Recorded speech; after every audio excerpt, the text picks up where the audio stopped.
Impecable. Bien. Estábamos entonces comentando, voy a adelantar un poquito acá, que en el celular así quedamos como estábamos en la presentación en la computadora.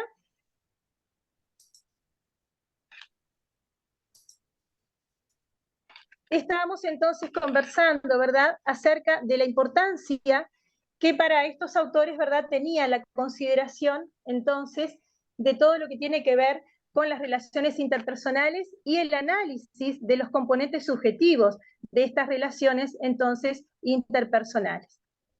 Bien. Vamos un poquito adelantando acá. ¿Se ve bien?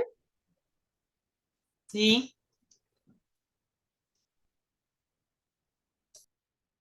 Que ya habíamos avanzado bastante.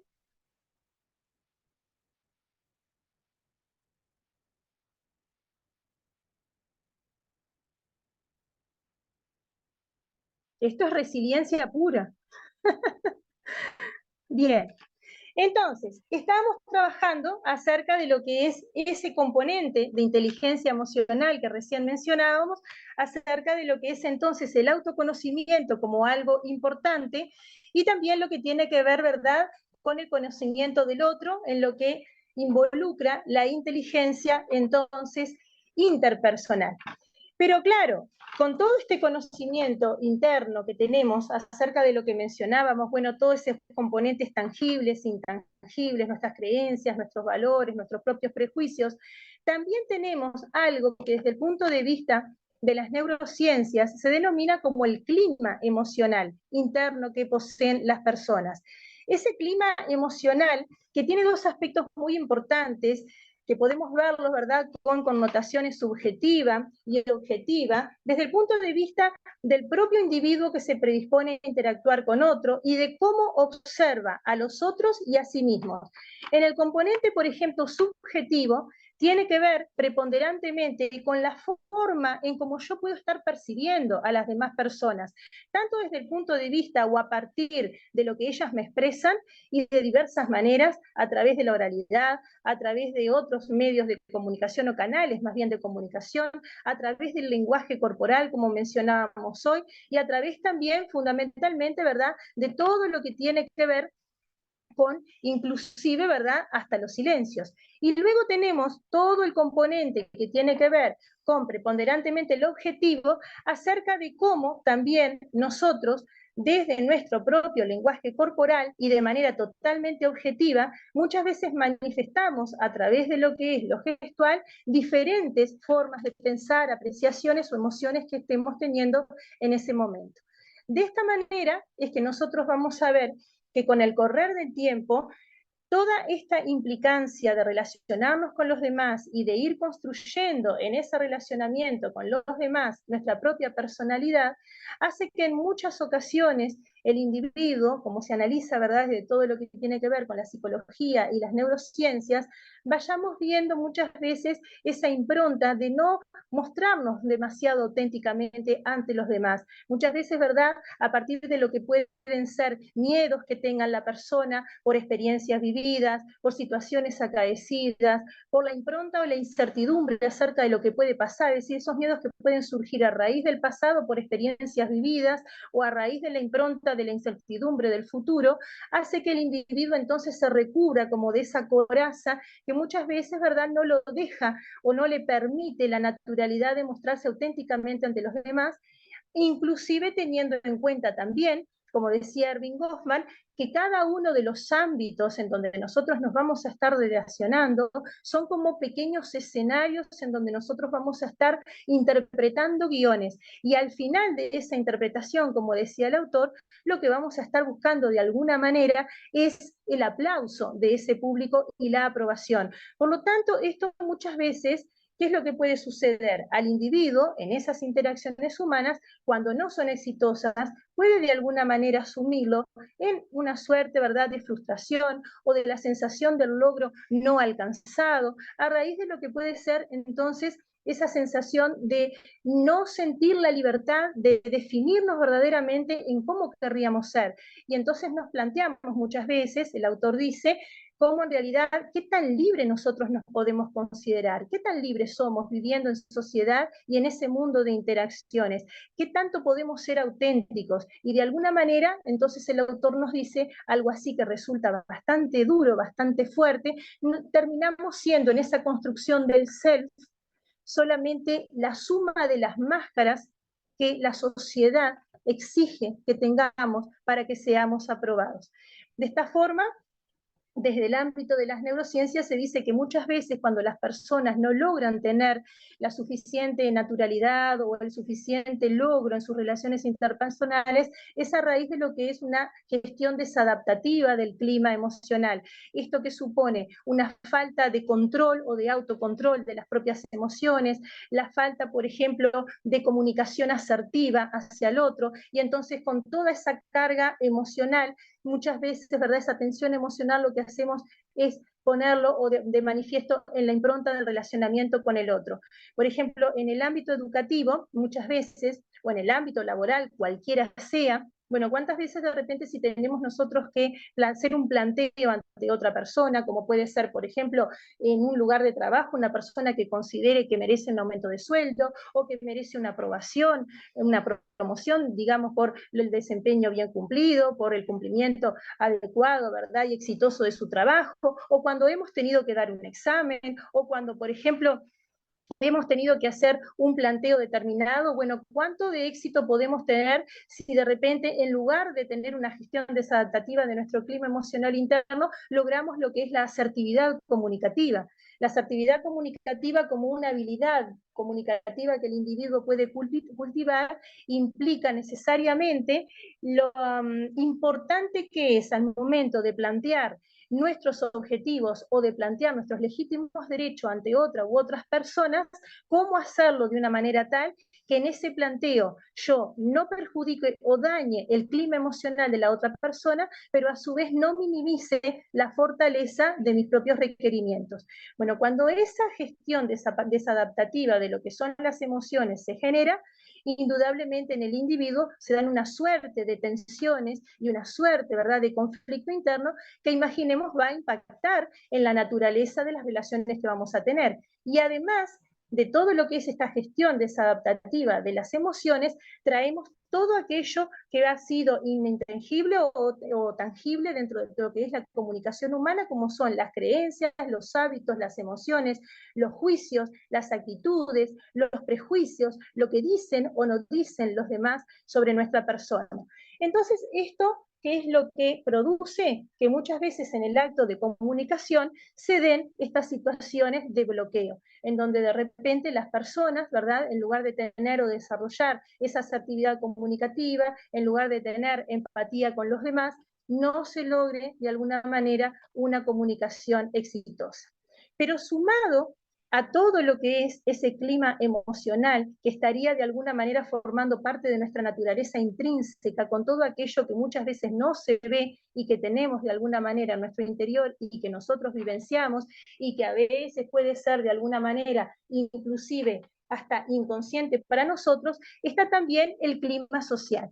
Ese clima social tiene que ver de alguna manera, de acuerdo a lo que expresara Emilio Moyano Díaz en su obra Modelo de determinantes del comportamiento de intervención espacial, nos expresaba lo siguiente: entendemos por tal clima social el grado de acuerdo o de desacuerdo de los habitantes acerca de las relaciones interpersonales de los habitantes del lugar, acerca de la funcionalidad del espacio y de sus posibilidades, de intervenirlo, así como el grado de acuerdo y desacuerdo acerca de los principales problemas del lugar y sus soluciones. Pensemos nosotros, por ejemplo, ¿verdad?, en ese mundo de interacciones que tenemos, y a partir, ¿verdad?, de cómo nos comportamos en este clima social, cómo dentro de lo que es el clima emocional, desde el punto de vista de la psicología y de las neurociencias concretamente, se habla inclusive de que existen 4 áreas en el individuo: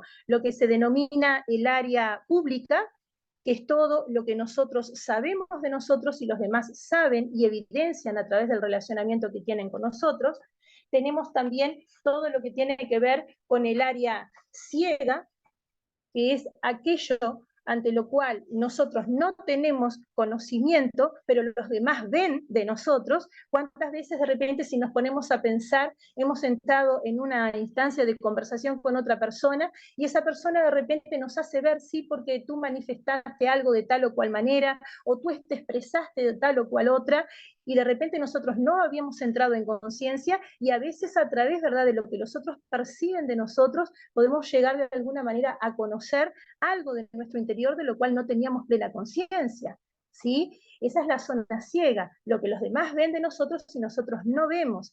Luego tenemos otra zona u otra área que se denomina el área secreta. El área secreta es todo lo que yo sé de mí, percibo de mí, pero que trato de ocultar ante los demás por alguna razón, que puede ser de alguna manera un prejuicio, el temor a que los demás me vean débil, el temor a que los demás puedan percibir algún tipo, ¿verdad?, de carencia, que yo considero que me pondría en desventaja en ese mundo de relaciones, y una cantidad de circunstancias que justamente, ¿verdad?, como lo dice el nombre de esa área, el área secreta, yo trato de mantener en las sombras para que los demás no vean. Y ahí volvemos un poquito, ¿verdad?, al tema de qué tan auténticos podemos ser y qué tan de alguna manera naturales podemos ser en todos los ámbitos en donde nos desarrollamos.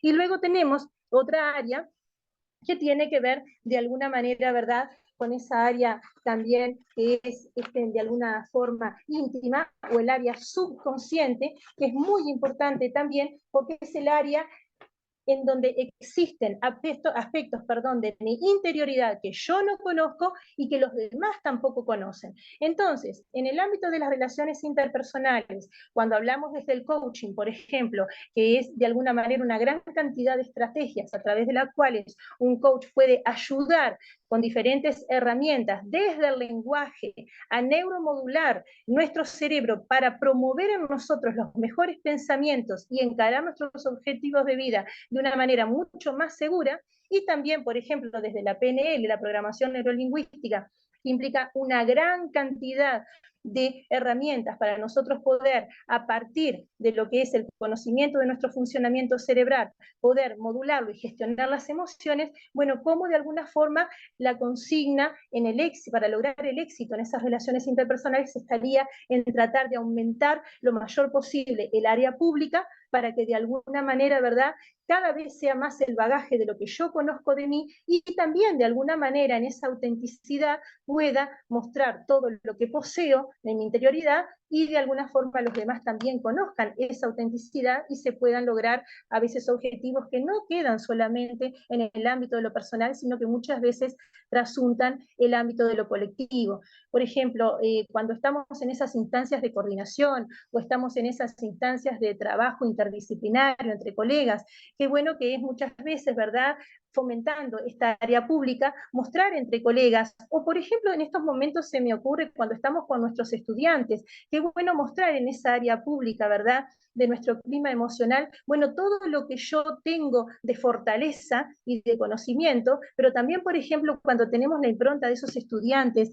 que son muy inquietos, que son muy cuestionadores, que preguntan, ¿verdad?, y que realmente van de alguna manera motivados, siguiendo el hilo conductor de una clase, y cuando de repente el docente se encuentra con la impronta de una pregunta que no sabe responder. Bueno, qué importante es de alguna manera hasta no mantener en un área secreta, ¿verdad?, para no quedar de alguna forma ante el estudiante como con poca autoridad académica, sino aceptar. ¿Les ha pasado alguna vez eso y han utilizado el no saber un contenido o el no saber responder la pregunta de algún estudiante y que eso sirva como disparador para motivar a la investigación de toda una clase, por ejemplo?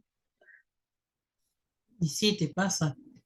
Pasa, ¿verdad? Sí, claro. Exacto. Sí, Bueno, entonces, por suerte. sí, por Claro, suerte. exactamente, por Exactamente, suerte. Si no, es como que no sabes si te exactamente, están atendiendo o no.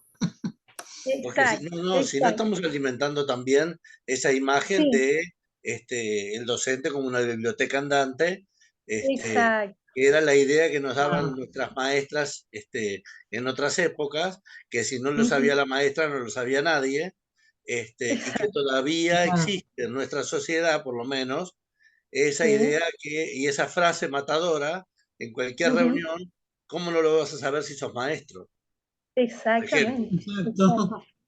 Es un Sí. poco lo que, por ejemplo, en coaching decimos la arrogancia ontológica, ¿verdad? Ontología, ¿verdad? De alguna manera relacionado con todo lo que es el componente filosófico, el conocimiento del ser. Y cuando existe, ¿verdad?, arrogancia ontológica en un individuo, en una persona, es ese afán de superioridad, que en realidad lo que demuestra, después lo vamos a ver con todo lo que son las categorías que tenemos dentro de la programación neurolingüística, como inclusive hasta esa manifestación exterior del saber y de alguna manera no quedar en evidencia por la debilidad de la no sapiencia de algo, está reflejando un clima emocional interno que a veces puede traducirse en mucha vulnerabilidad, ¿verdad? Y en realidad mucha fragilidad. Eso después lo vamos a estar trabajando y van a ver qué interesante que es. Entonces, a propósito de lo que es el clima social que se genera cuando las personas con sus respectivos climas emocionales interactúan, vamos a ver que en los diferentes lugares donde nosotros frecuentamos, ya sea, ¿verdad?, la institución familia o ya sea en las instituciones educativas donde trabajamos, se habla desde la neurociencia para potenciar el desarrollo humano y para justamente de alguna forma mejorar y enriquecer las relaciones interpersonales, cómo es necesario que estemos de alguna manera tratando de fomentar los climas sociales nutritivos en detrimento de lo que son los climas sociales tóxicos. Entonces, a mí me parece bastante interesante cuando hemos trabajado, ¿verdad?, con otros colectivos de compañeros estas temáticas, hacer un análisis comparativo como un paralelismo de cuáles son las características que uno y otro clima social, nutritivo y tóxico respectivamente tienen, y ustedes vayan pensando, ¿verdad?, cuando vamos a ir viendo cada uno de estos rasgos característicos en situaciones puntuales. Pueden ustedes pensarlas y quedarlas, pero si no, por favor, me interrumpen y Ahí, podemos ir Silvia, no sé si vos aplicando lo ejemplos. pusiste, Silvia. Ahí no sé Todavía si no vos lo lo... pusiste chiquitito Sí, ahí está o quedó pequeño porque mucho. vamos a ir acercando cada tarjeta, ¿sí? Está, dale, dale. Bien, vamos a ir acercando cada una.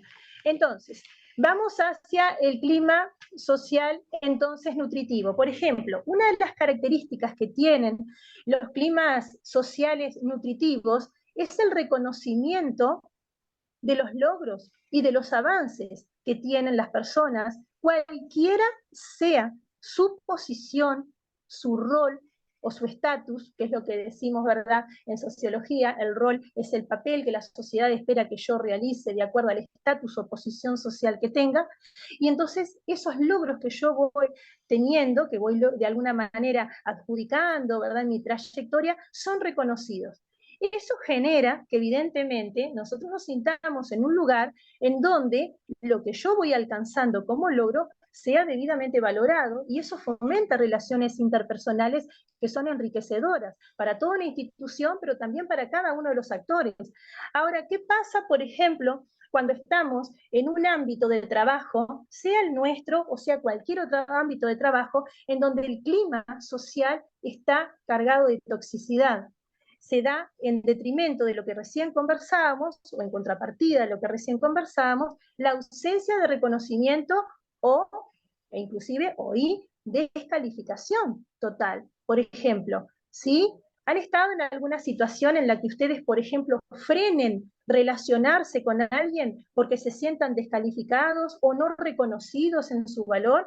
O que por el contrario ustedes digan, bueno, en ciertos lugares yo puedo sentirme como mucho más afable en las relaciones interpersonales porque los logros que yo voy teniendo son reconocidos.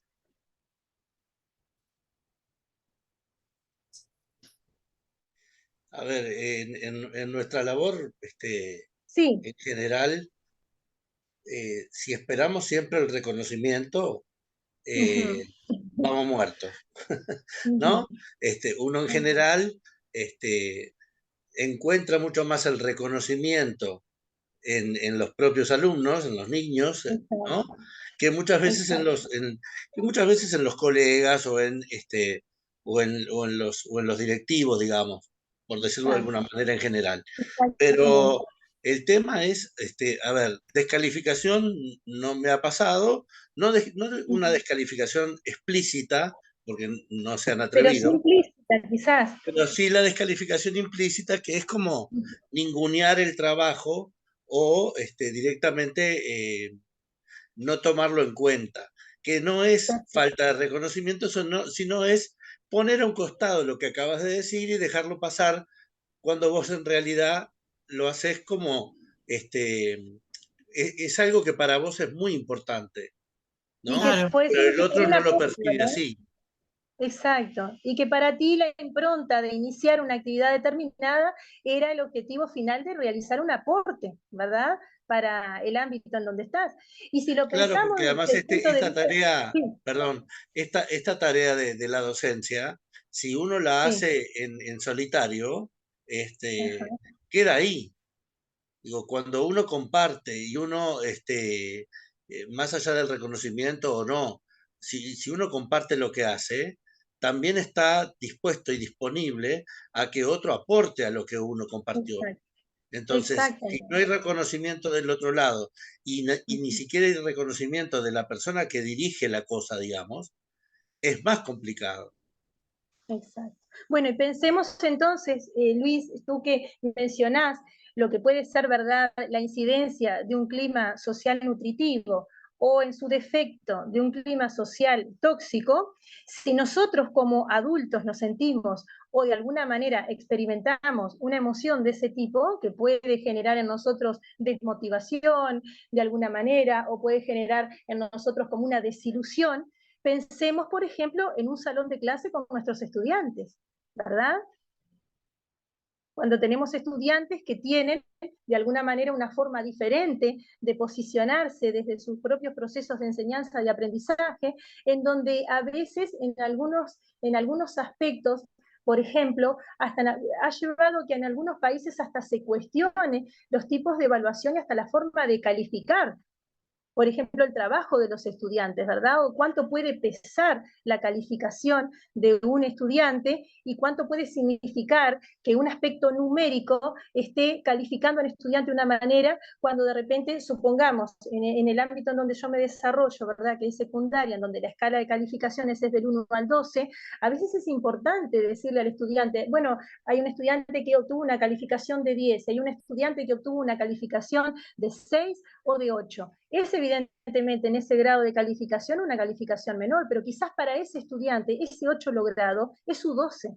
Es lo máximo que pudo tener como logro, ¿verdad? Y qué importante que en un clima de clase, ¿verdad?, siempre estemos fomentando climas de aula saludables y de aula que en estos momentos es física, pero pensemos que hoy por hoy ya con la reforma educativa, hoy yo estaba en un curso a propósito, ¿verdad?, de mentorías para los profesores de primer año de formación docente, ¿sí? Nos designaron una cantidad de profesores para poder estar haciendo cursos y después acompañar a nuestros colegas, nos hablaban de que hoy en día también hasta el término aula está entrando de alguna manera también en una valoración totalmente distinta, porque hoy en día los espacios de interacción han cambiado muchísimo, y hablamos ya no de espacios solamente físicos, sino de espacios virtuales también, ¿verdad? Y cómo es importante que todas estas implicancias de generar aspectos nutritivos en el relacionamiento humano para crear un clima positivo estén puestos de manifiesto.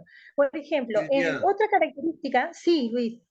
esto de la valoración positiva, Sí, también tiene que ir de la mano con esa calificación. Si la calificación es un 8 exacto, y en el otro es un exacto, 10, yo tengo que exacto, poderle explicitar al otro que sí, el 8 es el valor que le dio, digamos, que el 8 es una calificación, pero que hay un juicio de valor detrás que es mucho exactamente. más, porque estoy valorando lo que, y no es por mi bondad, es por su esfuerzo. Exactamente, y que hay una cantidad de componentes, ¿verdad?, que se están apreciando desde lo subjetivo y que de alguna manera se están valorando en esa naturaleza subjetiva que tiene y que tienen que ver muchas veces, ¿verdad?, con la impronta de que, bueno, tú lograste este 8, pero ¿cómo lo lograste? ¿Y qué es lo que estoy valorando? Bueno, estoy valorando no solamente el resultado final, sino toda la impronta desde lo actitudinal que en el proceso, ¿verdad?, del logro de ese resultado final el estudiante tuvo. Bueno, si siempre estuvo pendiente pendiente de preguntar, si siempre estuvo pendiente de estar mejorando, si recibió de alguna manera adecuadamente las sugerencias del profesor, si supo preguntar, si de alguna manera supo gestionar, algo que hablábamos en algún momento cuando yo cursé la maestría en dificultades del aprendizaje, todo lo que tiene que generar en el individuo acerca de lo que es la autorregulación cognitiva, y en ese proceso de autorregulación cognitiva, bueno, la valoración positiva del docente juega un papel fundamental, porque va a llevar al estudiante a comprender que no solamente es importante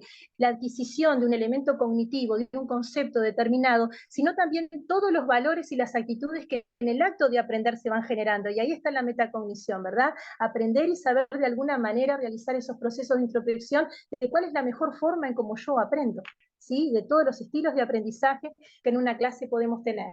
En cambio, cuando estamos, por ejemplo, en un clima social tóxico, predomina preferentemente la crítica, ¿verdad? Pero no la crítica constructiva, porque la crítica constructiva es muy buena, sino más bien la crítica destructiva, que también de alguna forma intercepta o de alguna manera obstaculiza o bloquea la fluidez en una buena relación interpersonal.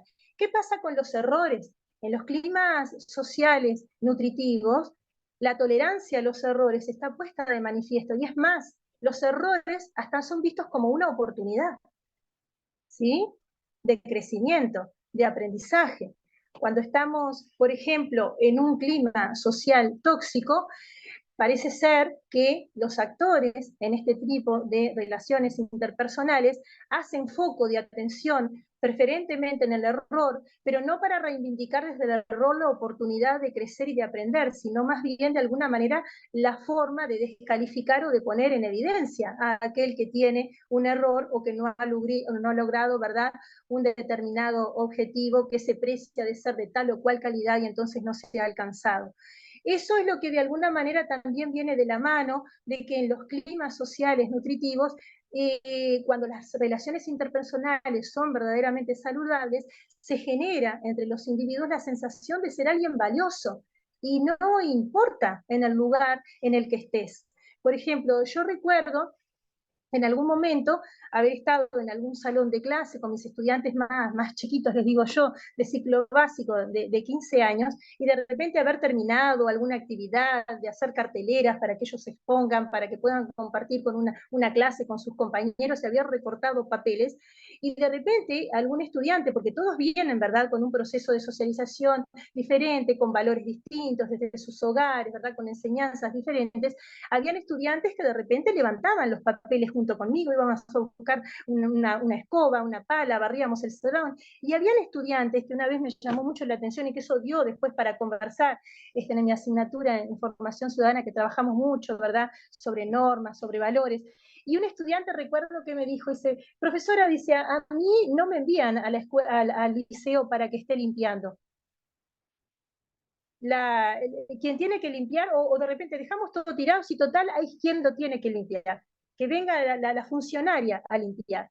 Entonces ahí, de alguna manera, ¿verdad?, cuando hablamos de una comunidad, quizás alguna vez les pasó a ustedes, pero cuando hablamos de una comunidad, y cualquiera sea una comunidad educativa, un lugar de trabajo, el barrio, un equipo de amigos, un equipo deportivo, la sensación de ser valioso desde lo que cada uno tiene para aportar, eso es muy importante, ¿sí? ¿Cuántas veces de repente en un proceso de interacción con el otro nosotros hemos visto que alguien realiza alguna actividad, la realiza muy bien, pero no tenía la percepción de que era tan bueno para esa actividad, pero los demás de alguna manera evidencian el valor de la acción ejecutada, y entonces esa persona se siente verdaderamente el centro de alguna manera del afecto de con quienes está, de la valoración de con quienes Claro, está. pero Y Silvia, reconoce, una sí, cosa, sí, todo eso es bárbaro, pero hay que sí, concientizar de hacer reuniones, sí, sea en el nivel que sea, de secundaria, primaria, lo que sea.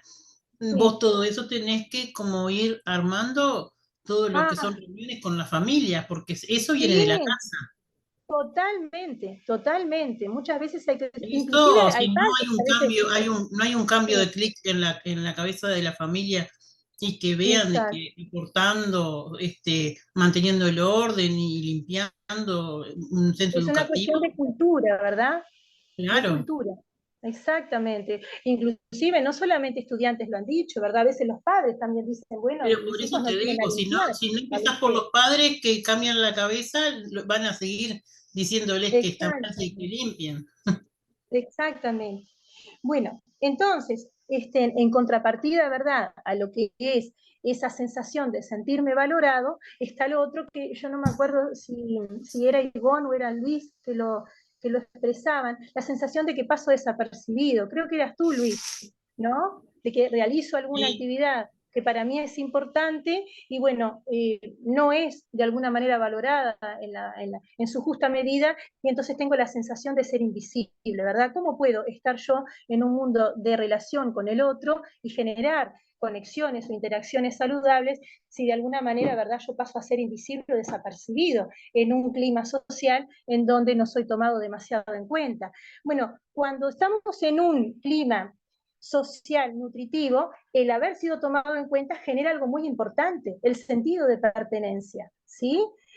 ¿Cuántas veces nos sucede que de repente, en el caso, por ejemplo, de los profes, estamos a veces trabajando hasta en 3, 4, inclusive compañeros trabajan hasta en 5 instituciones diferentes? ¿Y qué es lo que hace que la misma persona, en la calidad de relaciones interpersonales que tengan con los demás, a veces en una institución logren tener relaciones de una calidad, y esa misma persona va en la tarde a otra institución y parece otro individuo totalmente distinto? Quizás en un lugar puede tener expandida esa área pública de su clima emocional, mostrándose como es, y los demás ven tal cual es, pero de repente va a otro lugar y entonces lo que pulula es el área secreta. Bueno, yo sé que tengo esto, pero no lo voy a demostrar porque estoy en tal lugar, entonces tengo que mantener este aspecto interno que es muy mío, que puede no ser aprobado por los demás, o que puede motivar al prejuicio, o que puede motivar a la burla, o algún sentimiento, ¿verdad?, que de alguna manera, alguna manifestación que pueda provocar en mí una emoción que no sea de alguna manera feliz, o de alguna forma feliz, entonces allí sobredimensiono esa zona secreta y me preservo, ¿verdad? Ese sentido de pertenencia genera también una flexibilidad y una fluidez muy grande en las relaciones interpersonales. Ahora, ¿qué es lo que sucede en un clima social tóxico? La sensación de marginalidad permanente y de no pertenencia, ¿verdad? Sucede muchas veces, por ejemplo, en ámbitos laborales, en donde hay de repente oficinas o hay fábricas, en donde si hay un buen clima de trabajo, quienes están desarrollando un oficio, o quienes están los oficinistas que están en un determinado escritorio, o los obreros que están en una determinada planta de fabricación, bueno, tienen un sentimiento de pertenencia y los logros de la empresa los sienten como propios, ¿sí? En cambio, cuando están en situaciones, ¿verdad?, de climas tóxicos, en donde tenemos todas estas características que están de alguna manera salpicando, por decirlo metafóricamente, las relaciones interpersonales, la sensación de pertenencia no se puede lograr jamás. Entonces voy al ámbito de trabajo, o cumplo mi horario, marco tarjeta, me voy, si la empresa tiene éxito o no tiene, no me interesa, inclusive capaz que ni siquiera conozco demasiado a los compañeros de trabajo con los que quizás hace meses o años estoy en un mismo lugar de trabajo cumpliendo una función laboral. Esto puede pasar también cuando el clima es tóxico y no genera relaciones interpersonales lo suficientemente saludables como para poder ser exitosas. El conocimiento de las normas y las consecuencias ante su transgresión. Esto es algo que está presente, se nos dice, ¿verdad?, desde lo que es las neurociencias, aplicada, ¿verdad?, a lo que son la generación de buenos climas institucionales. Nos hablan de cómo cuando estamos en un clima social nutritivo, nosotros vamos a ver que tenemos conocimiento de las normas y tenemos también conocimiento de los efectos que puede tener el incumplimiento de una norma. Estamos siendo plenamente conscientes muchas veces. Además, si yo esto lo traslado, por ejemplo, al aula, pensemos en lo que todos los profesores siempre trabajamos al inicio del año, que ¿qué es? ¿Qué elaboramos con nuestros estudiantes? Para facilitar un buen clima de clase, que haya armonía, una convivencia lo más pacífica posible. Hay algo que elaboramos con nuestros estudiantes y que eso hace que las relaciones de nosotros con ellos y entre pares sea lo más nutritiva y saludable posible. Hay algo que elaboramos los docentes. Ustedes lo deben de hacer todos los años. Y que es increíble, como ellos intervienen, parece ser como que de una manera mucho más gustosa o motivante y motivadora los cumplen, que es lo que conocemos como el contrato pedagógico, ¿sí? ¿Hola? Sí, sí, te escuchamos, sí. Sí, Sí, te el estamos contrato escuchando. pedagógico. Yo corto la cámara también porque a veces se me baja el internet. Bien.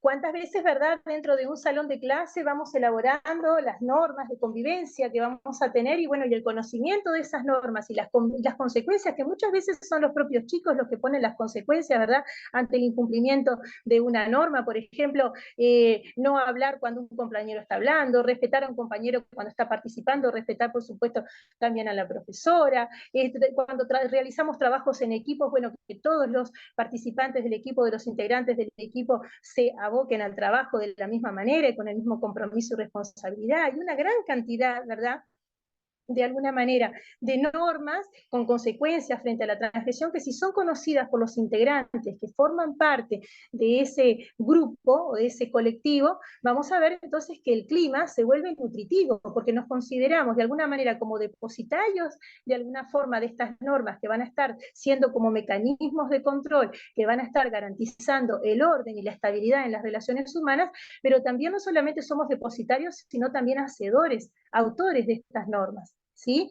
Si estamos en otros ámbitos donde las normas evidentemente nosotros no las hacemos, bueno, es importante también que si no somos los que estamos directamente encomendados a elaborarlas, bueno, que las conozcamos y que tengamos de alguna manera, ¿verdad?, pleno conocimiento de la norma y de también la consecuencia. ¿Qué es lo que sucede cuando estamos en un ámbito en donde el clima social es tóxico? Generalmente, ¿verdad?, las personas no suelen tener el conocimiento de la cantidad de normativas a las cuales su conducta tiene que ser sometida, ni tampoco de las consecuencias de su transgresión. En estos momentos a mí se me viene a la mente a un autor de todo lo que es el paradigma crítico, que es Max Weber. ¿Lo ubican? Quizás de sus estudios en sociología y pedagogía de la educación en formación docente, Max Weber. No, pero está. Es Bien. cuestión de tenerlo en cuenta. Bien, Max Weber fue un autor de la década, ¿verdad?, de los años 1830, que fundamentalmente lo que él analizaba era todo lo que eran los tipos ideales de acción social. Y entonces él establecía, junto a los tipos ideales de acción social, cómo los individuos pueden estar motivados a, de alguna forma, actuar de tal o cual manera según lo que dimensionen. Si dimensionan fines solamente, si dimensionan valores, si dimensionan solamente cumplir con una tradición, o si dimensionan simplemente el querer manifestar un afecto. Pero junto con todos estos contenidos que el autor analizó, también realizó estudios muy importantes sobre la burocracia, ¿sí? Burocracia proveniente de buró, escritorio, cracia, kratos, poder, el poder del escritorio. Y él realizó de alguna manera estudios bastante interesantes sobre las características que tiene la burocracia y cuáles pueden ser los aspectos positivos de la burocracia, pero también los negativos. Y uno de los aspectos negativos que tiene la burocracia, que de alguna manera también deviene en los ámbitos, ¿verdad?, burocráticos, en el perfil o las actitudes que muchas veces los funcionarios públicos pueden tener, es un apego desmedido a las normas, un conocimiento exclusivo de esas normas y una forma de querer ejercer poder ante el administrado porque es el único conocedor de esas normas. Entonces, por ejemplo, a veces con mis estudiantes, cuando trabajamos el tema de burocracia, quizás en bachillerato, en educación media superior, a veces se han hecho representaciones, hacemos como role player en la clase para ver, por ejemplo, los aspectos positivos que tiene la burocracia y los negativos. Y a veces se representa, ¿verdad? Por ejemplo, ellos son muy creativos, pasa a una oficina y bueno, y cómo hay que seguir las fórmulas, que de repente un trámite debía tener determinada duración, pero de repente necesitaba el sellado de otra oficina y resulta que ese sellado de otra oficina demora un mes más y la oficina quizás estaba casi al lado, era el escritorio de al lado, y usted no trajo tal papel, y la falta de conocimiento, por ejemplo, que a veces el administrado no tiene, ¿verdad?, de esos requisitos que tiene para poder cumplir con un trámite determinado, lo que genera que a veces el funcionario pueda caer en una suerte de arbitrariedad y de autoritarismo que hace que la persona en esa relación interpersonal, bueno, vea que no puede lograr de alguna manera un éxito en su planteo, ¿no? Y que a veces esto lo vemos en la vida cotidiana. Otro aspecto que también nosotros podemos encontrar en el ámbito de lo que son los climas sociales nutritivos es la flexibilidad de las normas. Muchas veces nosotros vamos a ver que hay normas que son indispensables de cumplirse, pero a veces con el acompañamiento del tiempo, con el cambio de los escenarios, de las realidades sociales, los climas cuando son sociales nutritivos, hace que las normas también estén acompasadas a los intereses y las necesidades de aquellos que van a ser sus depositarios. Cuando estamos en climas sociales tóxicos, parece ser como que la norma, en lugar de haber sido creada en función de facilitar la vida o de optimizar las relaciones de las personas que van a ser sus depositarias, parece como si la norma tuviese una vida por sí misma, abstracta, ajena, ¿verdad?, a lo que son los intereses y las necesidades de las personas, y entonces de alguna manera esto es lo que genera un clima tóxico en aquellos ámbitos, en aquellos grupos, colectivos o instituciones en donde la rigidez de la norma no permite de alguna manera buenas relaciones humanas. Sentirse respetado en su individualidad es otra connotación, otra característica también muy importante en lo que tiene que ver con los climas sociales nutritivos, ¿verdad? Más allá de estar de repente un determinado colectivo reunido para propender a objetivos que son de todos comunes, muchas veces también nosotros vamos a ver que por las características de personalidad que podamos tener, por las características intrínsecas que cada uno tenga que ver, de alguna manera la individualidad es algo que debe ser respetada si queremos generar climas sociales nutritivos, cosa que por supuesto no sucede cuando estamos en climas institucionales tóxicos, en donde la individualidad, en donde que puede estar esa individualidad reflejada en mi opinión, en lo que yo pienso, en lo que yo considero que puedo aportar, no está de alguna manera siendo tomada en cuenta. Entonces eso fomenta a que el individuo se sienta no respetado, se sienta irrespetado en su dignidad, y eso evidentemente esté bloqueando o siendo un obstaculizador de lo que es una buena relación interpersonal. Y ya Silvia, casi para ir terminando, ¿sí? con respecto a esto que estabas diciendo de la individualidad, en la Sí, clase, por ejemplo, en la clase y en todos los sí, círculos en los que uno se maneja, ¿no? ajá, Las individualidades tienen, son tan subjetivas como cada persona, ¿no? Y muchas veces, a exacto, veces en las clases escolares, o no tan escolares, quizá tampoco, este, los propios alumnos no entienden muchas veces por qué uno pone un límite de una manera a unos y pone un límite de otra manera a otros, y por qué exacto, de repente no le levanta el volumen a uno que a otros sí, porque no todos reciben de la misma manera el límite exactamente, de exacto, atender, de presentar la tarea, entregarla mejor, porque dentro de esa misma inclusión, que a veces decimos inclusión por la discapacidad o por el tema de las capacidades diferentes profundas, digamos, la inclusión es inclusión de todos, no es inclusión exactamente, solamente de las profundidades en las que estamos, digamos, poniendo en una bolsa yo qué sé, la dislexia, todas sí, lo que las pueden ser discapacidades. las dificultades específicas de aprendizaje o Exactamente, la característica de un exacto. estudiante que no necesariamente tiene una No sé, dificultad, pero claro, tiene una condición especial, como puede ser Asperger, autismo, ¿verdad?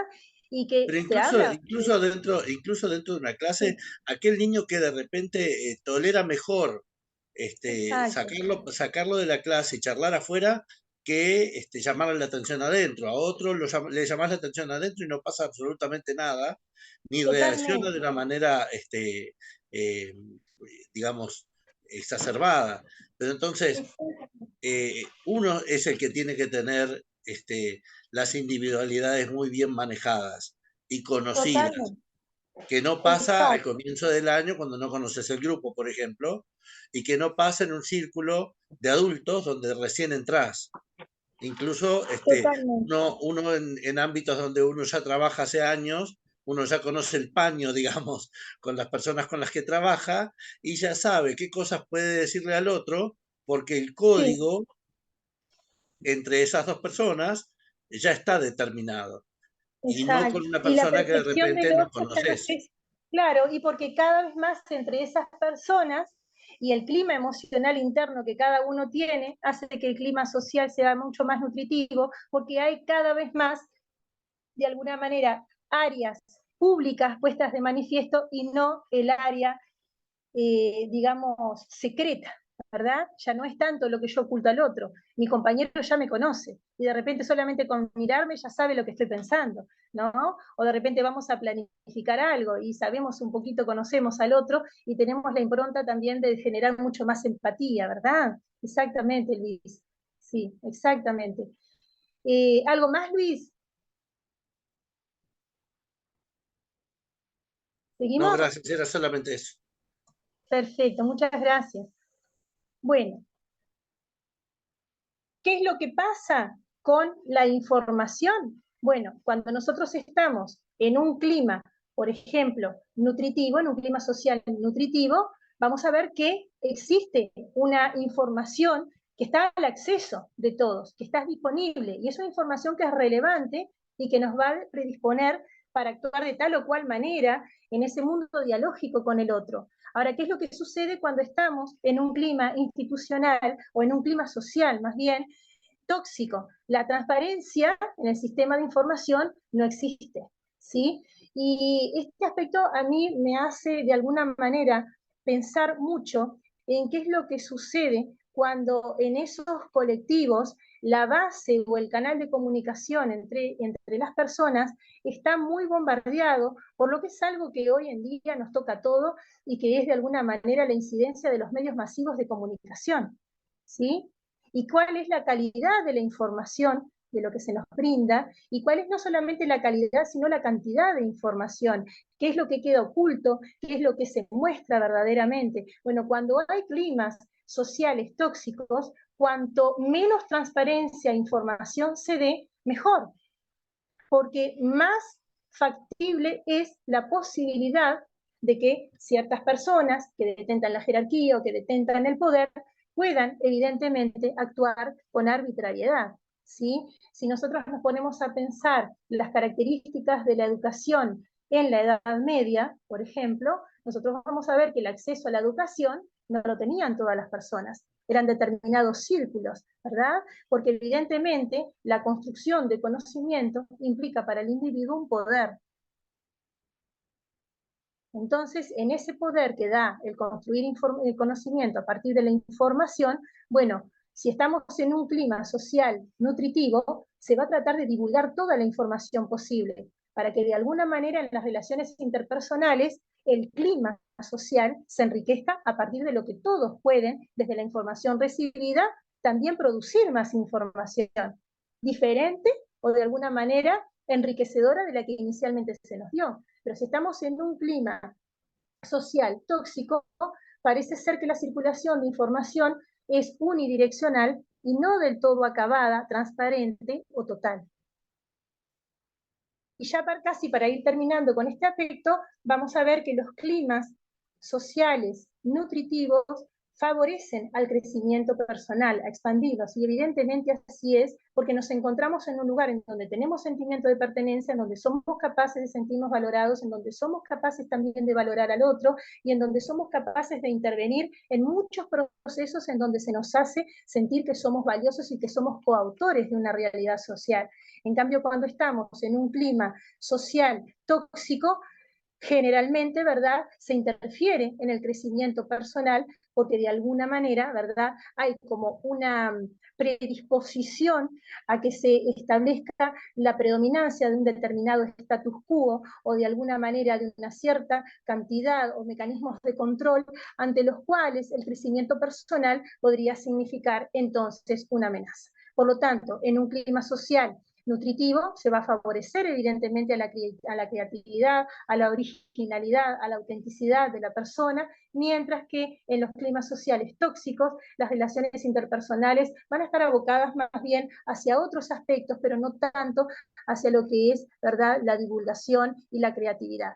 ¿Qué pasa con los conflictos? En un clima social nutritivo los conflictos pasan a tener una connotación o nos obligan a desestructurar un poco la noción de conflicto que tenemos como algo negativo. afrontando de alguna manera el conflicto como una oportunidad de aprendizaje y como algo que puede ser en cierta forma positivo también. En el centro de las relaciones de un clima social tóxico, el conflicto muchas veces trata de evitarse porque puede significar la posibilidad de un cambio que no se quiere y se experimenta, ¿verdad?, evidentemente como algo negativo o algo arbitrario.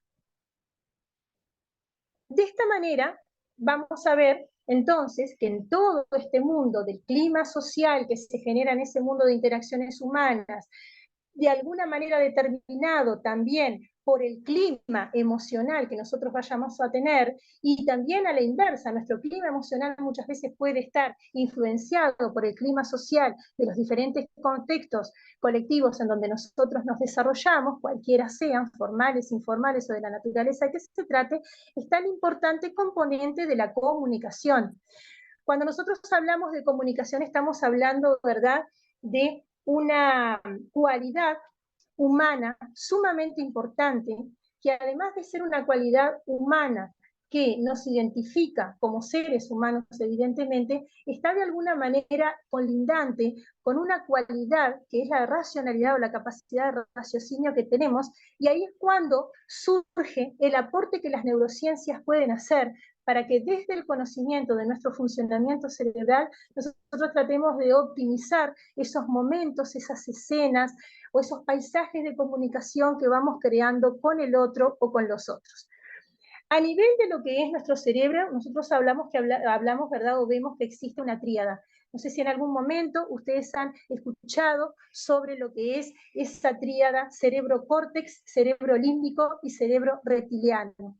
Cuando hablamos de estas tres manifestaciones y estructuras cerebrales, estamos hablando también de una suerte de evolución de millones de años, en donde nosotros vamos a ver que de estos tres componentes cerebrales, el último en desarrollarse ha sido el cerebro córtex, en donde vamos